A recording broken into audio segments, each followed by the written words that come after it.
നമസ്കാരം. മറ്റൊരു വീഡിയോയിലേക്ക് അവർക്കും സ്വാഗതം. ഒരുപാട് ആൾക്കാർ, കൊച്ചുകുട്ടികൾ മുതൽ മുതിർന്ന ആൾക്കാർ വരെ ബുദ്ധിമുട്ടുന്ന ഒരു കാര്യമാണ് ആസ്മ, അലർജി, ശ്വാസം മുട്ടൽ എന്നീ രോഗങ്ങൾ കാരണം. ആക്ച്വലി ഒരുപാട് ആൾക്കാർ എന്താ ചെയ്യുന്ന വെച്ചാൽ, ഒരു ഭൂരിഭാഗം ആൾക്കാരും ഡോക്ടറിനെ ചെന്ന് കാണും, ഡോക്ടറിനെ ചെന്ന് കണ്ട് മരുന്ന് കഴിക്കുക അല്ലെങ്കിൽ ഇൻഹേലർ യൂസ് ചെയ്യും.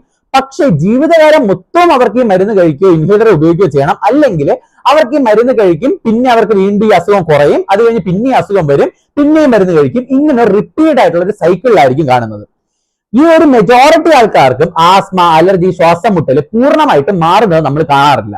ആസ്മ, അലർജി, ശ്വാസം മുട്ടൽ പൂർണ്ണമായിട്ട് മാറാത്തതിന്റെ മെയിൻ ആയിട്ടുള്ള റീസൺ എന്ന് പറയുമ്പോൾ, ഒന്ന് പാരമ്പര്യം, രണ്ട് ലൈഫ് സ്റ്റൈൽ ഹാബിറ്റ്സ്, അതുപോലെ തന്നെ ഫുഡ് ഹാബിറ്റ്സ്. അപ്പൊ ഈ മൂന്ന് കാര്യം, അതായത് നമ്മുടെ ജീവിത രീതിയും ഭക്ഷണ രീതിയും അതുപോലെ നമ്മുടെ പാരമ്പര്യവും കാരണമാണ് നമുക്ക് ഈ ഒരു ആസ്മയും അലർജിയും ശ്വാസം മുട്ടലും വിട്ടുമാറാതെ നിൽക്കുന്നത്. അപ്പൊ ഞാൻ എന്റെ വീഡിയോയിലൂടെ ആസ്മയും അലർജിയും ശ്വാസം മുട്ടലും നിങ്ങളുടെ ജീവിതത്തിൽ നിന്ന് എങ്ങനെ നമുക്ക് പൂർണ്ണമായിട്ടും മാറ്റാം, പൂർണ്ണമായിട്ടും എങ്ങനെ തുടച്ചു നീക്കാം, ഇതിനെ പറ്റിയിട്ടാണ് ഞാൻ ഇന്നിവിടെ ഡിസ്കസ് ചെയ്യാൻ പോകുന്നത്. ഒരുപാട് ആൾക്കാർക്ക് വളരെയധികം ഹെൽപ്ഫുൾ ആയിട്ടുള്ള ഒരു വീഡിയോ ആയിരിക്കും. നിങ്ങൾ മാക്സിമം വീഡിയോ ഷെയർ ചെയ്യുക, ചാനൽ സബ്സ്ക്രൈബ് ചെയ്യാത്തവരാണെങ്കിൽ ചാനൽ സബ്സ്ക്രൈബ് ചെയ്യുക, വീഡിയോ ഇഷ്ടപ്പെട്ടെങ്കിൽ വീഡിയോ ലൈക്ക് ചെയ്യുക. വീഡിയോ തുടക്കത്തിൽ ഞാൻ പറഞ്ഞ പോലെ ഒരുപാട് ആൾക്കാർ ബുദ്ധിമുട്ടുന്ന ഒരു കാര്യമാണ് ഈ ശ്വാസം മുട്ടല്, അലർജി, ആസ്മ എന്നൊക്കെ പറഞ്ഞിട്ട്. ഒരുപാട് പേഷ്യൻസ് ആണ് നമ്മളെ കാണാനായിട്ട് ഡെയിലി നമ്മുടെ ക്ലിനിക്കിലേക്ക് വരുന്നത് ഈ ഒരു കുറച്ച് ബുദ്ധിമുട്ടുകളായിട്ട്. അപ്പൊ ബേസിക്കലി ഞാൻ ഇവിടെ പറയാൻ ഉദ്ദേശിക്കുന്നതെന്ന് വെച്ചാൽ, ഈ ആസ്മയും അലർജിയും എന്താണ്?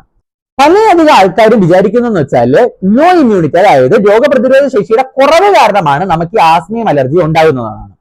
അതുകൊണ്ട് തന്നെ ഒരുപാടധികം ഇമ്മ്യൂണിറ്റി ബൂസ്റ്റ് ചെയ്യാനായിട്ട്, അതായത് പ്രതിരോധ ശേഷി കൂട്ടാനായിട്ടുള്ള ഒരുപാടധികം ടോണിക്കുകളും മരുന്നുകളും ഇന്ന് മാർക്കറ്റിൽ ലഭ്യമാണ്. പക്ഷെ നമ്മളിവിടെ മനസ്സിലാക്കേണ്ട ഒരു കാര്യം എന്ന് പറഞ്ഞാല്, ആസ്മ, അലർജി, ശ്വാസം മുട്ടൽ എന്നീ രോഗങ്ങൾ വരുന്നത് ഇമ്മ്യൂണിറ്റിയുടെ കുറവ് കാരണമല്ല, നേരെ മറിച്ച് ഇമ്മ്യൂണിറ്റിയുടെ ഓവർ റിയാക്ഷൻ കാരണമാണ് നമുക്ക് ഈ ആസ്മ, അലർജി പോലുള്ള ബുദ്ധിമുട്ടുകൾ ഉണ്ടാകുന്നത്. അപ്പൊ ബേസിക്കലി ഞാൻ പറഞ്ഞു വരുന്നത്, ഇമ്മ്യൂൺ സിസ്റ്റത്തിന്റെ അല്ലെങ്കിൽ ഇമ്മ്യൂണിറ്റിയുടെ കുറവ് കാരണമല്ല നമുക്ക് ഈ ആസ്മ, അലർജി ഉണ്ടാകുന്നത്, ഇമ്മ്യൂണിറ്റിയുടെ ഓവർ റിയാക്ഷൻ കാരണമാണ് നമുക്ക് ഇവിടെ ഉണ്ടാകുന്നത്. അതുകൊണ്ട് തന്നെ നമ്മൾ ഇമ്മ്യൂണിറ്റി കൂട്ടാനായിട്ടുള്ള മരുന്നുകൾ കഴിക്കുന്നത് വഴി നമുക്ക് യാതൊരു തരത്തിലുള്ള മാറ്റവും ആസ്മയിൽ നിന്നോ അലർജിയിൽ നിന്നോ നമുക്ക് ഉണ്ടാവാൻ പോകുന്നില്ല. അടുത്തതായിട്ട് മെയിൻ ആയിട്ടും ഈ അലർജിക് ബ്രോങ്കൈറ്റിസ്, അതായത് ആസ്മ അല്ലെങ്കിൽ അലർജി, ഇതെല്ലാം ഉണ്ടാക്കുന്നതിന്റെ മെയിൻ ആയിട്ടുള്ള കാരണങ്ങൾ എന്താണ്? ഒന്നാമത്തെ കാരണം എന്ന് പറയുമ്പോൾ പൊടി, അതായത് ഡസ്റ്റ് ആണ്. ഈ ഡസ്റ്റ് എന്ന് പറയുമ്പോൾ നമുക്ക് പലതരത്തിലുള്ള ഡസ്റ്റ് കാണും. ഒന്നാമത്തെ കാര്യം പോളൻ ഗ്രെയിൻ, പൂമ്പൊടി. പൂമ്പൊടി എന്ന് പറയുമ്പോൾ ഇപ്പൊ കോട്ടയം, കൊല്ലം ഭാഗങ്ങളിലൊക്കെ ജീവിക്കുന്ന ആൾക്കാരുടെ അടുത്ത്, വീടിന്റെ അടുത്തൊക്കെ റബ്ബർ ഒരുപാടുണ്ട്. ഈ റബ്ബർ പൂക്കുന്ന സമയം അതിന്റെ ഈ പൂമ്പൊടി കാരണം പലയധികം ആൾക്കാർക്കും ഈ ഒരു ആസ്മ വരുന്നുണ്ട്. മാത്രമല്ല അക്കേഷ്യ പോലത്തെ ചെടികളിൽ നിന്നുള്ള പോളൻ ഗ്രെയിൻസ് കാരണം പലയധികം ആൾക്കാർക്കും ഈ ഒരു ആസ്മയുടെ പ്രശ്നം ഉണ്ടാകുന്നുണ്ട്. രണ്ടാമത്തെ കാര്യം എന്ന് പറയുമ്പോൾ, നമ്മുടെ വീട്ടിൽ ഒരുപാടധികം പൊടിയൊക്കെ നിറഞ്ഞ വീടുകൾ ഉണ്ടെങ്കിലും ഒരുപാടധികം രീതിയിൽ ആസ്മയ്ക്ക് കാരണമാകുന്നു. പ്രധാനമായിട്ടും ഈ തടി ഒട്ടിച്ച വീടുകൾ, വുഡിന്റെ പാനലിംഗ് ചെയ്ത വീടുകളിലേക്ക് ഈ വുഡിന്റെ അകത്ത് ചെറിയ പൂപ്പലും ഫംഗസും ഇതെല്ലാം വന്നിട്ട് നമുക്ക് അല്ലെങ്കിൽ നനവ് തങ്ങി നിന്നിട്ട് ഒരുപാടധികം പൊടി പറ്റിപ്പിടിക്കുകയും ഇങ്ങനെ വഴി ഒരുപാടധികം ആൾക്കാർക്ക് ആസ്മ വരുന്നു.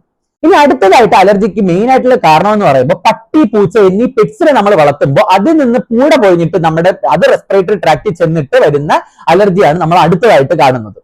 പിന്നെ അടുത്തതെന്ന് പറയുമ്പോൾ, നമുക്ക് ഒരുപാടധികം രീതിയിൽ അമിത വണ്ണമുള്ള ആൾക്കാർക്കും ഈ ഒരു ആസ്മ, അലർജി പോലുള്ള അസുഖങ്ങൾ കണ്ടുവരുന്നുണ്ട്. ഒരുപാടധികം തണുപ്പുള്ള അന്തരീക്ഷത്തിൽ ജീവിക്കുന്നവര്, ഒരുപാടധികം പുകയുടെ എക്സ്പോഷർ, ഒരുപാടധികം കെമിക്കൽസിന്റെ എക്സ്പോഷർ, ഇങ്ങനെയുള്ള സ്ഥലത്ത് ജീവിക്കുന്ന ആൾക്കാർക്കും ഒരുപാടധികം രീതിയിൽ അലർജി, ആസ്മ എന്നീ രോഗങ്ങൾ കണ്ടുവരുന്നുണ്ട്. ഇനി അടുത്തതായിട്ട് ഡൽഹി പോലുള്ള, അതായത് വായു മലിനീകരണം ഒരുപാടുള്ള, എയർ പൊല്യൂഷൻ ഒരുപാടുള്ള സ്ഥലങ്ങളിൽ ജീവിക്കുന്ന ആൾക്കാരിലും ഈ ഒരു ആസ്മയുടെയും അലർജിയുടെയും ഒക്കെ അറ്റാക്ക് നമ്മൾ കണ്ടുവരുന്നുണ്ട്. ഇനി അടുത്തതായിട്ട് നമ്മൾ മനസ്സിലാക്കേണ്ടത്, ഈ ആസ്മ, അലർജി അല്ലെങ്കിൽ ശ്വാസം മുട്ടലൊക്കെ എങ്ങനെയാണ് വരുന്നത്, അതിന്റെ പെത്തോളജി എന്താണ്? ആക്ച്വലി ഈ ഇൻഫെക്ഷൻ കാരണം, എന്തെങ്കിലും തരത്തിലുള്ള നമ്മുടെ ഇൻഫെക്ഷൻ നമ്മുടെ റെസ്പിറേറ്ററി ട്രാക്ട്, അതായത് നമ്മുടെ ശ്വാസനാളത്തിൽ വരുമ്പോൾ അവിടെയുള്ള ലിംഫ് നോഡ്സിന്റെ ഓവർ റിയാക്ഷൻ കാരണം നമുക്ക് അവിടെ മ്യൂക്കസ് ഫോർമേഷൻ, അതായത് കഫം ഫോർമേഷൻ ഉണ്ടാകുന്നു. ഈ കഫം അവിടെ ഫോം ചെയ്ത് നമ്മുടെ വായുനാളം പതുക്കെ ചുരുങ്ങുന്നു. ഈ വായുനാളം ചുരുങ്ങും എന്ത് പറ്റും? ഏറെ പോകാനായിട്ട് പറ്റത്തില്ല. അപ്പൊ ഏറെ പോകാൻ പറ്റാതിരുന്നിട്ട് നമുക്ക് ശ്വാസമുട്ടൽ ഉണ്ടാവും. ഇത് ഇൻഫെക്ഷൻ കാരണം. പക്ഷേ നേരെ മറിച്ച് ഫ്രീക്വന്റ് ആയിട്ടുള്ള ഇന്റർവെൽസ്, അതായത് കൃത്യമായ ഇടവേളകളിൽ നമുക്ക് ഇൻഫെക്ഷൻസ് വന്നിട്ട് നമ്മുടെ വായുനാളം, അതായത് നമ്മുടെ വിൻഡ് പൈപ്പിലുള്ള ഇമ്മ്യൂൺ സെൽസിന്റെ ഓവർ റിയാക്ഷൻ കാരണം അവിടെ നമുക്ക് കഫം കിട്ടുകയും എപ്പോഴും നമുക്ക് ഇതുപോലെയുള്ള ശ്വാസം മുട്ടൽ അനുഭവപ്പെടുന്ന ഈ ഒരു കണ്ടീഷനാണ് ആസ്മ അല്ലെങ്കിൽ അലർജി എന്ന് നമ്മൾ പറയുന്നത്. ഈ ആസ്മയുടെയും അലർജിയുടെയും വേറൊരു പേരാണ് അലർജിക് ബ്രോങ്കൈറ്റിസ്. അടുത്തതായിട്ട് ആസ്മയുടെ അലർജിയുടെ ഒക്കെ മെയിൻ ആയിട്ടൊരു ഫാക്ടർ എന്ന് പറയുന്നത് നമ്മുടെ പാരമ്പര്യമാണ്. അച്ഛന്റെ അമ്മയുടെ ഫാമിലിയിൽ ആർക്കെങ്കിലും അല്ലെങ്കിൽ നമ്മുടെ ക്ലോസ് ആയിട്ടുള്ള റിലേറ്റീവ്സിന് ആർക്കെങ്കിലും ആസ്മ ഉണ്ടെങ്കിൽ നമുക്ക് ഈ ആസ്മ വരാനുള്ള ചാൻസ് വളരെയധികം കൂടുതലാണ്. അടുത്തതായിട്ട് ഒരു പുതിയ പഠനങ്ങൾ പറയുന്നതെന്ന് വെച്ചാൽ നമ്മുടെ ഈ ഫ്ലാറ്റിന്റെ അകത്തും വീട്ടിന്റെ അകത്തൊക്കെ അടഞ്ഞു ഇരിക്കുന്ന കുട്ടികൾ, അതായത് പുറത്തെ പ്രകൃതിയുമായിട്ട് എക്സ്പോഷർ കുറവുള്ള കുട്ടികളിലും ഈ ഒരു ആസ്മയുടെയും അലർജിയുടെയൊക്കെ ഒരു പ്രസിപ്പിറ്റേഷൻ വളരെയധികം രീതിയിൽ കൂടി വരുന്നുണ്ട്. അപ്പൊ ഞാൻ എപ്പോഴും പറയുന്ന ഒരു കാര്യം എന്ന് പറയുമ്പോൾ ഈ ഫ്ലാറ്റിന്റെ അകത്തും വീട്ടിന്റെ അകത്തും അടച്ചിട്ട് കുട്ടികളെ വളർത്തുന്നതിന് പകരം കുട്ടികളെ പുറത്തേക്ക് ഇറക്കുക, കുട്ടികളെ പ്രകൃതിയുമായിട്ട് കൂടുതൽ എക്സ്പോഷർ ഉണ്ടാക്കുക. ഈ എക്സ്പോഷർ കാരണം അവരുടെ ശരീരത്തിലുള്ള ഈ ഒരു സെൻസിറ്റിവിറ്റി കുറയ്ക്കാനായിട്ട് സാധിക്കും.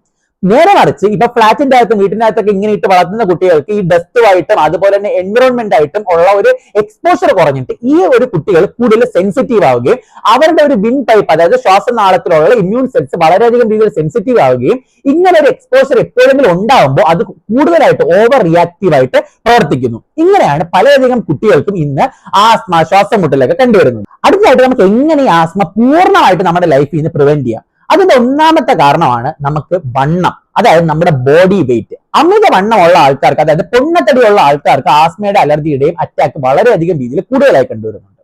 അപ്പൊ എന്താണ് നമ്മൾ ചെയ്യേണ്ടത്? 7 to 10% വരെ നമ്മുടെ ബോഡി വെയിറ്റ് നമ്മൾ കുറച്ച് നിർത്താനായിട്ട് എപ്പോഴും നമ്മൾ ശ്രമിക്കുക. അപ്പൊ അങ്ങനെ നമ്മൾ ശ്രമിക്കുന്നത് വഴി നമുക്ക് ഒരുപാടധികം രീതിയിൽ നമുക്ക് നമ്മുടെ പൊണ്ണത്തടി കൺട്രോൾ ചെയ്യാനും ഇതുവഴി നമുക്ക് ആസ്മയുടെ അറ്റാക്ക് കുറയ്ക്കാനും പറ്റുന്നു. മാത്രമല്ല ഒരുപാടധികം രീതിയിൽ അന്നജം കഴിക്കുന്ന ആൾക്കാർ, ഹൈ ആയിട്ട് കാർബോഹൈഡ്രേറ്റ് ഡയറ്റ് കഴിക്കുന്ന ആൾക്കാർക്കും ആസ്മയുടെ അറ്റാക്ക് വളരെയധികം രീതിയിൽ കൂടുന്നുണ്ട്. അപ്പൊ ആസ്മ, അലർജി പോലുള്ള പ്രശ്നങ്ങളുള്ള ആൾക്കാർ എന്താണ് ചെയ്യേണ്ടത്? അന്നജം, അതായത് കാർബോഹൈഡ്രേറ്റ് മാക്സിമം കുറച്ച് കഴിക്കാനായിട്ട് ശ്രമിക്കുക. മാക്സിമം പ്രോട്ടീൻ കൂട്ടാനായിട്ട് ശ്രമിക്കുക. പ്രോട്ടീൻ കൂട്ടാനായിട്ട് പറയുമ്പോൾ പയറ്, കടല, മുളപ്പിച്ച പയറ്, ധാന്യങ്ങൾ ഇതെല്ലാം കൂടുതൽ കഴിക്കാനായിട്ട് ശ്രമിക്കുക. കീറ്റോ ഡയറ്റ് വളരെയധികം ഹെൽപ്ഫുൾ ആണെന്നാണ് പുതിയധികം പഠനങ്ങൾ പറയുന്നത്. കീറ്റോ ഡയറ്റ് എന്ന് പറയുമ്പോൾ പ്രോട്ടീനും അതുപോലെ തന്നെ എസെൻഷ്യൽ ഫാറ്റ് മാത്രം കഴിക്കുന്ന ഒരു ഡയറ്റാണ് കീറ്റോ ഡയറ്റ്, അതായത് അന്നജം നമ്മൾ കഴിക്കാതിരിക്കുക. അപ്പൊ ഇങ്ങനെ ഒരു ഡയറ്റ്, കീറ്റോ ഡയറ്റ് ചെയ്യുന്നത് വഴി നമുക്ക് ശ്വാസനാളത്തിലുള്ള ലിംഫ് നോഡ്സിന്റെ ഓവർ റിയാക്ഷൻ നമുക്ക് കുറയ്ക്കാനായിട്ട് പറ്റുകയും അലർജിയിൽ നിന്ന്, ബ്രോങ്കിയൽ ആസ്മയിൽ നിന്ന് പൂർണ്ണമായിട്ടും നമുക്ക് മുക്തി നേടാൻ പറ്റുമെന്നാണ് പുതിയ പഠനങ്ങൾ പറയുന്നത്. കീറ്റോ ഡയറ്റ് നമ്മൾ ചെയ്തു കഴിഞ്ഞാൽ നമുക്ക് ഒരുപാടധികം രീതിയിൽ നമുക്ക് ഈ ഒരു ആസ്മേനെയും ഈ അലർജിയെ നമുക്ക് കൺട്രോൾ ചെയ്യാനായിട്ട് പറ്റും. കീറ്റോ ഡയറ്റിനെ പറ്റി ഒരുപാടധികം പഠനങ്ങൾ എലികളിൽ നടത്തിയിട്ടുണ്ട്. അപ്പൊ എലികളിൽ നടത്തിയപ്പോൾ മനസ്സിലായ ഒരു കാര്യം തന്നെ, എലികളുടെ ശ്വാസനാളത്തിന്റെ അകത്തുള്ള ലിംഫ് നോഡ്സിന്റെ ഓവർ റിയാക്ഷൻ നമുക്ക് കുറയ്ക്കാനായിട്ട് ഈ കീറ്റോ ഡയറ്റ് കഴിക്കുന്നത് പറ്റിയിട്ടുണ്ട്. അപ്പോ മനുഷ്യരിലും ഇതേ സെയിം സംഭവം തന്നെയാണ് ഹാപ്പൻ ചെയ്യുന്നത്. അതായത് മനുഷ്യരും ഈ കീറ്റോ ഡയറ്റ് കഴിക്കുന്നത് വഴി നമുക്ക് ഒരുപാടധികം രീതിയിൽ നമ്മുടെ ഇമ്മ്യൂൺ സിസ്റ്റത്തിന്റെ ഓവർ റിയാക്ഷൻ അല്ലെങ്കിൽ ഹൈപ്പർ സെൻസിറ്റിവിറ്റി കുറയ്ക്കാനായിട്ട് സാധിക്കുന്നുണ്ട്. മാത്രമല്ല മധുരത്തിന്റെ അളവ് പൂർണ്ണമായിട്ട് നിങ്ങൾ കുറയ്ക്കുക. അതായത് ഒരുപാടധികം പഞ്ചസാര ഉപയോഗിക്കുന്ന ആൾക്കാരാണെങ്കിൽ പഞ്ചസാര പൂർണ്ണമായിട്ട് നിർത്തുക. തേന്, അതുപോലെ തന്നെ ശർക്കര, കരിപ്പോട്ടി, പനങ്കൽക്കണ്ടി ഇതൊന്നും നിങ്ങൾ ഉപയോഗിക്കാതിരിക്കുക. അടുത്ത തേനിന്റെ കാര്യം പറയുമ്പോൾ ഞാനൊരു കാര്യം പറയാം. 1/2 ടീസ്പൂൺ തേന് നിങ്ങൾ എല്ലാ ദിവസവും ഉപയോഗിക്കുന്നത് വളരെയധികം നല്ലതാണ്. നേരെ മറിച്ച് തേൻ അമിതമായിട്ട് കഴിക്കുന്നത് വളരെയധികം ഹാംഫുൾ ആണ്. അപ്പൊ നിങ്ങൾ എല്ലാ ദിവസവും ഒരു 1/2 ടീസ്പൂൺ നിങ്ങളുടെ തേന് നിങ്ങളുടെ ഭക്ഷണത്തോടെ ഉൾപ്പെടുത്തുന്നത് വളരെയധികം ഹെൽപ്ഫുൾ ആണ്.